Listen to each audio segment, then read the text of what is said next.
how to adjust colors on NanoBanana AI, follow this step. First of all, open your phone web browser and search for NanoBanana AI. Once you reach the website, scroll down until you find the AI editor section. Here you will find two options, upload image and image URL.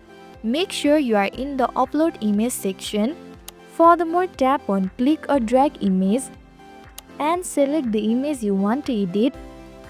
Once the image is selected, go to the main prompt section and click on it. Now describe exactly how you want to adjust the color. For example, you can mention boosting saturation, increasing brightness, or adjusting the tones.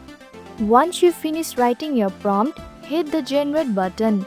Finally, NanoBanana will process your request and display the enhanced image into the output section, and that's it.